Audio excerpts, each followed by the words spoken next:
Olá, caros alunos, bem-vindos à nossa aula de filosofia, atividade de reflexiva, atividade de reflexão, atividade de pensamento, mas também de conceituação.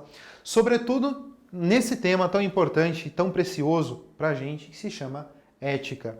Então nós vamos dar início à nossa aula 1 sobre o posicionamento ético em diferentes períodos da história. É sobretudo importante que nessa aula a gente se aprofunde em conceitos importantes. Por exemplo, a gente vai passar por ideias que fizeram parte de diferentes períodos da história e que, inclusive, hoje têm uma profunda convicção, têm uma profunda relação com algumas escolhas do nosso dia a dia. Ao mesmo tempo, a gente vai ver essa relação do humanismo com o cristianismo, ou esse afastamento que acontece, tá? Bem, vamos voltar ao período medieval? Para que a gente possa voltar ao período medieval, a gente tem que entrar na máquina do tempo do nosso pensamento.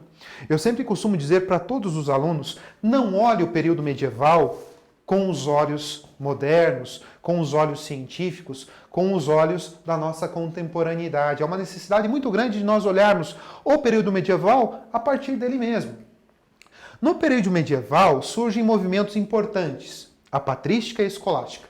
São movimentos que vão tentar defender. A patrística vai defender a ideia da fé. A fé é a mais importante. A ideia da escolástica vai defender a ideia da razão. Esses dois movimentos querem usar razão e fé para defender a religião. Lembra que período da Idade Média, período profundamente religioso, o teocentrismo, Deus se torna resposta para tudo. Deus se torna um elemento tão fundamental na vida cotidiana das pessoas que ele responde a todas as angústias, a todos os questionamentos e é a solução para todas as tragédias que possam acontecer.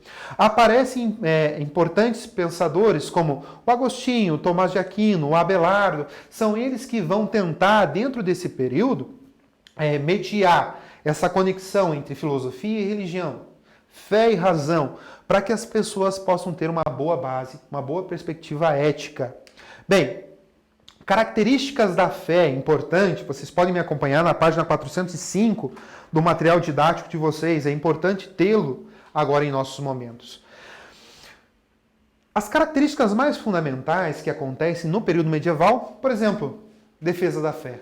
Surge um tribunal chamado Tribunal da Inquisição.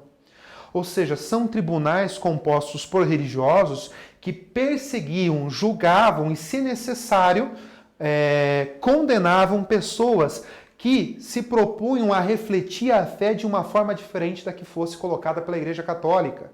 É nesse período que vai surgir, o que vai aparecer muito em filme, em série, a perseguição às bruxas. Então você imagina, se Deus é reforço para tudo, se Deus é resposta para tudo, algumas mulheres se propõem a estudar a natureza e acabam descobrindo, por exemplo, que determinada planta serve para curar determinada coisa que esteja acontecendo consigo mesma, ou de repente uma forma diferente de rezar, uma forma diferente de se aproximar de um outro Deus. O paganismo, que é a crença em outros deuses, diferentes do Deus cristão, do Deus do catolicismo, faz com que o tribunal inquisitório, a Inquisição, ela surja. E aí se começa uma perseguição muito forte às pessoas que se propunham a pensar com os olhos diferentes da fé. Outra questão do período medieval importantíssima, a verdade provém de Deus. Nada deve ser considerado verdadeiro se não for trabalhado a partir da Bíblia. Bíblia se torna uma verdade absoluta. Detalhe, a Bíblia é um livro restrito. Não deve ser lido, ensinado, compreendido ou refletido por qualquer um.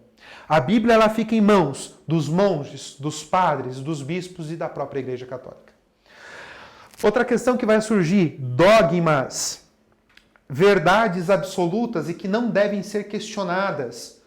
Então, alguns dogmas, por exemplo, ressurreição de Jesus Cristo é um dogma, não deve ser questionado. É uma verdade que deve ser aceita, se ter fé.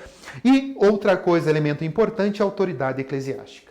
Um ponto importantíssimo da autoridade eclesiástica era a coroação dos reis. Você poderia ter uma linhagem nobre, você poderia ser um príncipe, filho de um rei.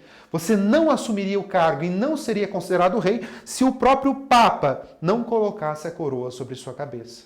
Esses são os pontos, essas são as características fundamentais nesse período medieval e que vão nortear o campo filosófico e teológico. Lembrando que aqui eu tenho uma teologia mais avançada. Porém, surge o que nós chamamos de período renascentista. Voltando aqui, se aqui nós tínhamos o teocentrismo muito forte, lá no período renascentista, o próprio nome já diz renascer, refazer, começam a surgir pessoas que são contra o cristianismo. Pessoas que se propõem a repensar a forma filosófica, repensar a teologia. Então surgem pessoas que se propõem a mudar a produção de conhecimento. Se no período medieval eu tinha pessoas que aceitavam que Deus era a resposta para tudo, no Renascimento eu tenho pessoas que não aceitam mais. Deus não pode ser mais resposta para tudo.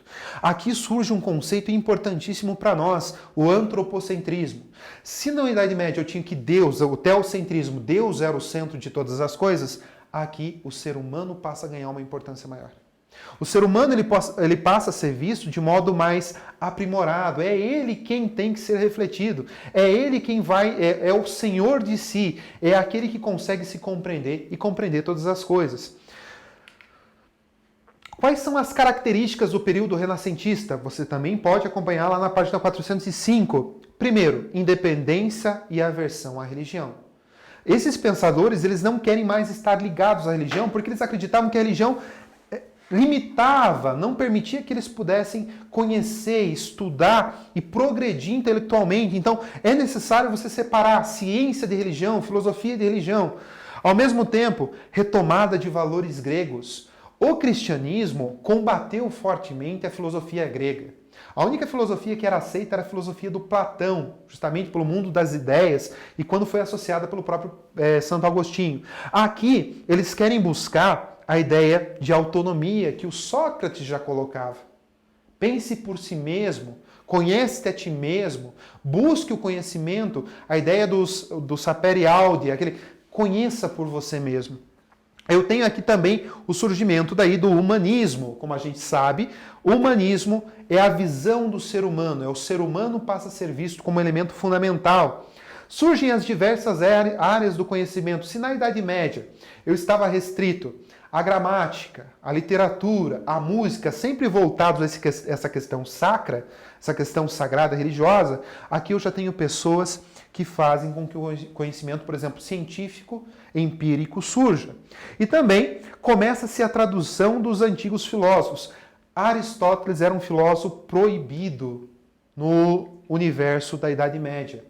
Existe um filme muito interessante chamado Em Nome da Rosa, e também é um livro importante, sugiro que vocês leiam, que conta a história de monges que copiavam seus livros e traduziam alguns livros.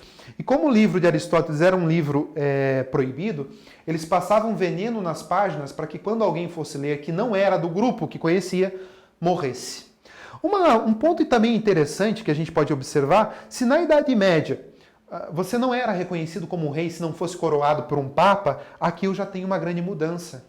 Napoleão Bonaparte pode ser citado como um elemento fundamental no campo da história. O que o Napoleão faz? A hora que ele chama o Papa para sua coroação de imperador, mas o que ele faz? Quando o Papa vai colocar a coroa na sua cabeça, o que ele faz? Ele tira a coroa da mão do Papa e ele mesmo coloca sobre sua cabeça. Isso é humanismo. Isso daí é uma independência da religião. Ele diz o seguinte, eu aceito vocês, mas no meu império quem manda sou eu. A igreja, então, ela passa a perder força nesse período renascentista, nesse período mais humanista. Lembrando sempre que o humanismo, ele é opositor ao cristianismo.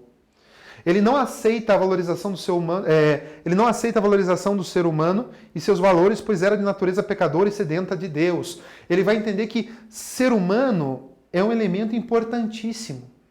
Ele não pode ficar sendo vigiado, controlado e ser colocado na vontade de Deus. Então essa ideia do cristianismo, de aceitar o ser humano como de natureza pecadora, sedenta de Deus, no humanismo vai cair por terra. É por isso que o cristianismo vai ser um forte opositor do humanismo. surgem as perseguições, as reflexões acerca de perseguir as pessoas que buscavam essa nova filosofia do renascentismo. Tá? Atividades para que a gente possa enriquecer o nosso dia a dia. Eu sugiro e peço que vocês leiam o texto, a leitura do texto e realização das atividades 1, 2 e 3, da página 406, é um texto sobre o renascimento, e a atividade 1 e 2 das atividades de conexão da página 408. Eu agradeço a vocês por esse momento, espero vê-los na próxima.